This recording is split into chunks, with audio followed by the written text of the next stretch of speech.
block. Yes, Madam Chair. The highlight of the President's SONA was yung sinabi na mahiya naman kayo, initiative, errata, for the boys SOP. So ang initiative at errata ay nanggagaling po yan sa Kongreso. Kaya nga medyo nahirapan si Sec. Ralph na sagutin kung paano nabawasan yung iba dahil talagang Kongreso po may alam yan. At dalawang pagkakataon po yan, sa BICAM at sa small committee. So I would like to ask the Chair to furnish all of the members the signed report of the small committee for 2025. Wait, bakit gumagalaw yung oras ko? Hindi naman kasama yung sagot.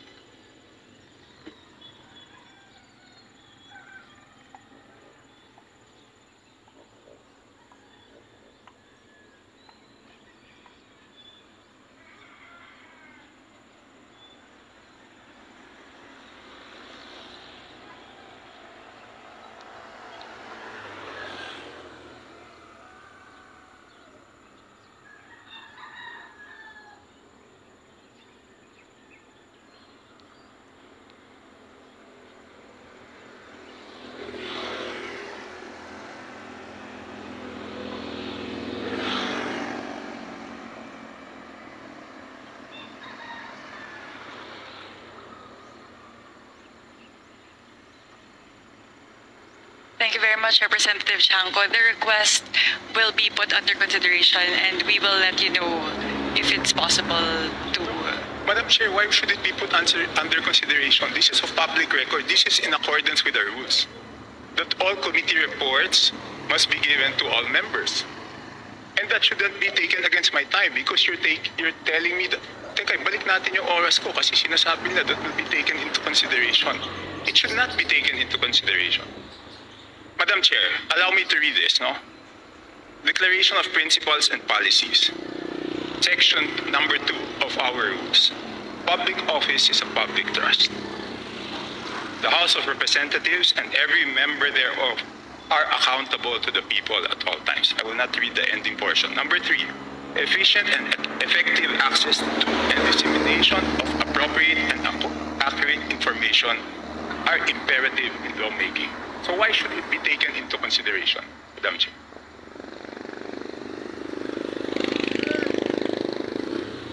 This representation was not the appropriations chair at the time. So the person who's covering the jurisdiction of that particular document, that is a document within the purview of the 19th Congress. Given that we've now crossed over to the 20th Congress, we would need to consider that request. Madam Chair, that's not acceptable. This is public records. Pareho pa naman yung COMSEC natin. At yan dapat linalagay sa archives. Do I have to read the rules again regarding archives of all documents? So may ang daming violation, Madam Chair. Walang record, hindi binigay. Ngayon, it's not readily available. Walang record sa archives. Ano to, sikreto?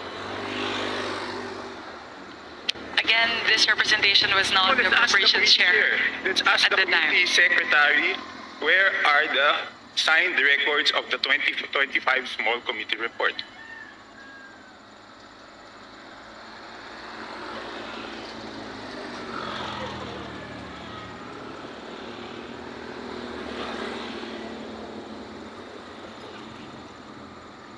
Madam Chair, simple lang to. Kung electronic copy, dapat lahat may electronic copy. So dapat i-email sa amin lahat within 5 minutes, di ba?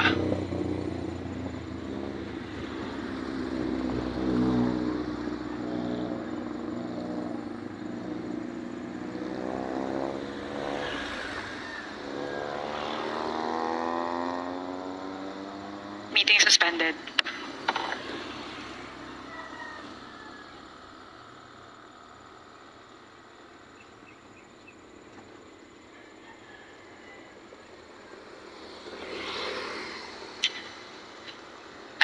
Response to the Honorable Chanco, we will look into the records and look at the particular item.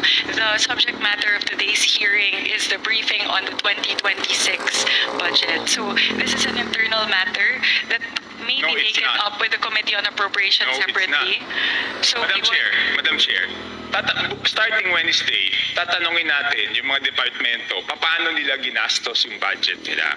Paano natin sila tatanungin kung paano nila ginastos yung budget nila kung hindi natin alam paano sila nabawasan at paano sila nadagdagan?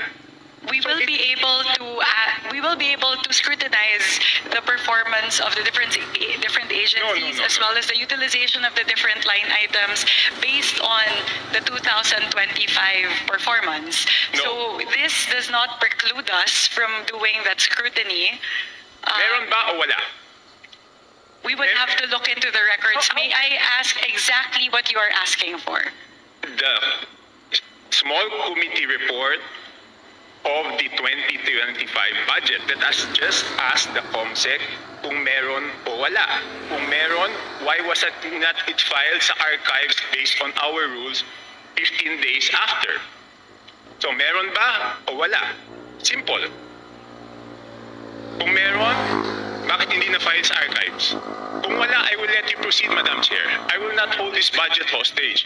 Gusto ko lang malaman, meron o wala? The age gap itself, the output of the small committee is already embedded into the age gap itself. So that's the report. That's the output of the small It's committee. not the report, Madam Chair. Based on our rules, each committee must come out with a report. No committee is exempted from coming out with a committee report.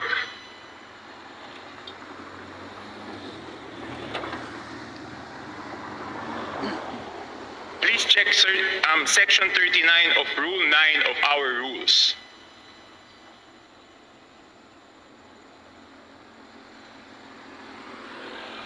Kasi di ba kung meron, ang dali-dali naman, di ba kawala?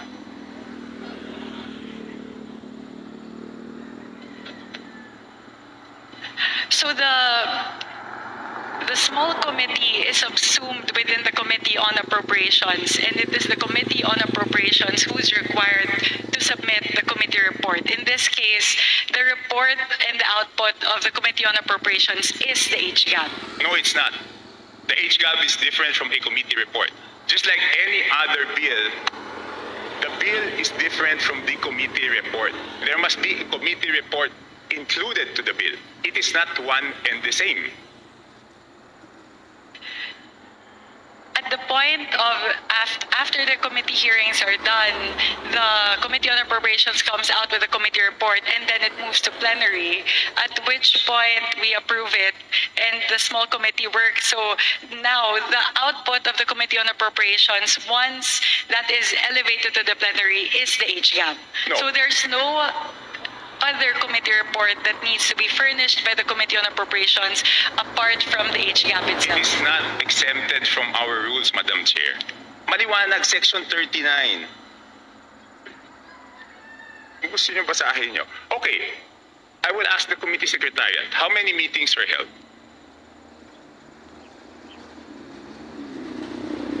There were 2 meetings. 2 meetings. Did you follow, nasaan yung minutes ng meeting?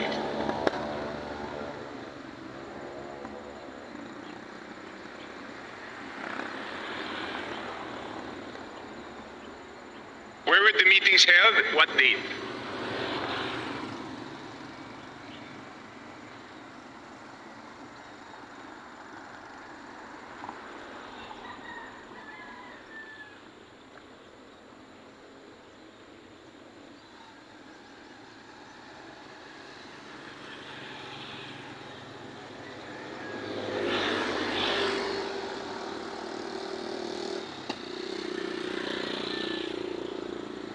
Madam Chair, I can read Section 39 of our rules to make it clear that the committee report is different from the HGAB, but I don't want it to take up my time.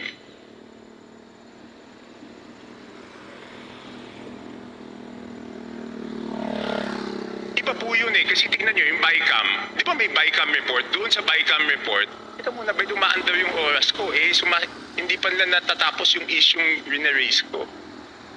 Doon sa BICAM report, nakasulat, okay, yung BICAM report, pinipintasan natin. Pero yung BICAM report, may nakasulat doon kung alin yung nabawasan, alin yung nagdagdagan. Dito sa HGAB, wala tayong makita kung alin yung nabawasan, alin yung nadagdagan. with the indulgence of Representative Chanco, so the COMSEC is currently looking into the specific request as well as the level of detail that you are requesting. No, within 5 minutes, I need the committee report. If we may please move on to the other questions Yes, while but- they're working on Yes, I will. But if within 5 minutes wala yan, ibig sabihin wala yan, ngayon palang gagawa yan. Ang gusto natin na committee report is the same as the BICAM. Okay? The same as the BICAM. Nakasulat kung saan binawas, saan nadagdag. Okay, I will mention why it is very important. Okay, ito may dalawang distrito, no? At sino ang nag-introduce ng amendment?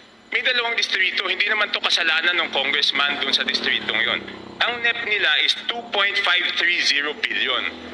And then, pagdating sa GAA, naging 20.999 billion. Isa pa, 1.508583 billion sa NEP. Pagdating sa GAA, 20,795. So, tapos, ang pinasok lang sa BICAM dito is 5 billion and 4 billion each. So, ang napasok dun sa small committee is 13 billion. Dun sa isa, yung isa 14 billion. So, sino yung nagpasok ng 13 billion na yun at saan tinanggal yun?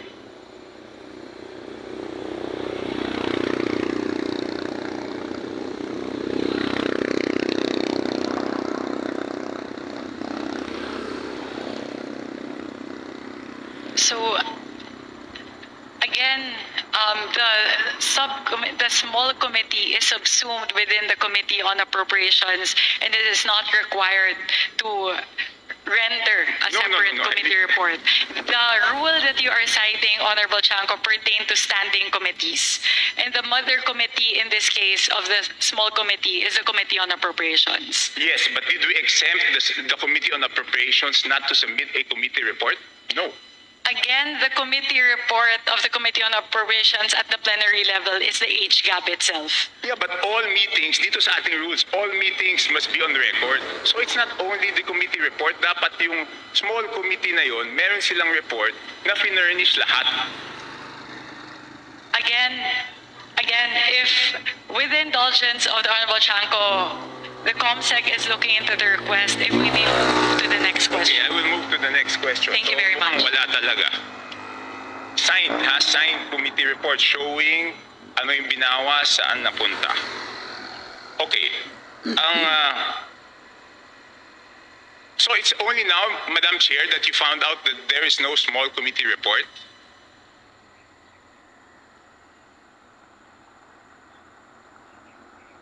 Madam Chair, it's only today that you found out that there's no small committee report. Again, Representative Chanco, I was not the chairperson of the Committee on Appropriations at time, nor was I linked to the budget deliberations or the deliberations of the small committee. So this is something that we are looking into based on your query. Okay. So, you mentioned in a press conference that you will have a subcommittee on budget amendments to replace the small committee. Is that correct? Yes, that is correct. Does it mean that we will now strictly follow section 56 and 57 of our rules? That after we approve on second reading, no further amendments will be made? Yes, that is correct. So, lahat ng individual amendments will be tackled before approval on second reading? All amendments of institutional nature will all be included in the version of the bill that will be approved on second reading. No, not institutional. I'm referring to committee and individual amendments. Technically speaking, yes, both committee and individual amendments as moved, as tackled during the period of amendments in the plenary. So after the second reading, wala na pong babaguhin? Yes, that is correct. Okay. Sumunod, sino po ang mga miyembro ng small committee at paano sila pinili? As of now, it's an ongoing discussion. It will not be small. The It's subcommittee on budget amendments. Yes. So we are looking into representatives nominated by each of the political parties, plus the party list coalition, plus members of the minority. So we are looking at least 10 members. So, discussions are still ongoing, so I'm unable to say definitively how many the members are and who the members are. So sinabi niyo po, political parties, majority, minority. That is correct. Bakit wala pong representative ng independence?